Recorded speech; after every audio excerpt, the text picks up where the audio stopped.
Trailer आने वाला है, जेकर आप मतलब बहुत इंतजार है वो। जी हाँ, आपके चहेते निर्देशक सतीश जैन जी लेकर आ रहे हैं मोर छैया भुइयां 2। जी, आपको बता दें कि मोर छैया भुइयां फिल्म 20 साल पहले बनी हुई जो सुपर डुपर हिट साबित हुई थी।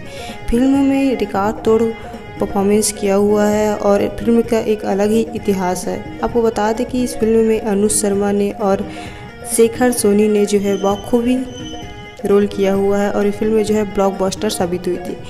आपको बता दें कि फिर से इस बार जो है सतीश जैन जी मोर छैया भुइयां 2 लेकर आ रहे हैं, वो भी नए अंदाज में। जी हाँ, आपको बता दें फिल्म की शूटिंग शुरू हो चुकी है और बहुत ही जल्द आप लोग के सिनेमा घर में ये फिल्म देखने को मिलेगी। जी हाँ, इस बार नए चेहरों को लिया गया है। आपको बता दें कि आप छत्तीसगढ़ के चहेते कलाकार मन कुरैशी और साथ में दीक्षा जायसवाल। जी हाँ, और इसके साथ ही साथ आपको नज़र आने वाले हैं पहली इनकी फिल्म दीपक साहू की पहली फिल्म मोर छैया भुइयां 2। तो और दोस्तों, मैं आपको एक नए चेहरे के बारे में और बता दूं कि दीपक साहू को कौन नहीं जानता, इनके साथ ही इनके को एक्ट्रेस बनने वाली हैं दिलसा घोष। जी हाँ, तो देखना मज़ेदार होगा। फिल्म में जो है 4 दिग्गज कलाकार एक साथ नज़र आने वाले हैं और फिल्म की शूटिंग जो है शुरू हो चुकी है कसडोल में। तो देखना ये बनता है कि फिल्म मोर छैया भुइयां से भी सुपर डुपर हिट हो सकती है या नहीं।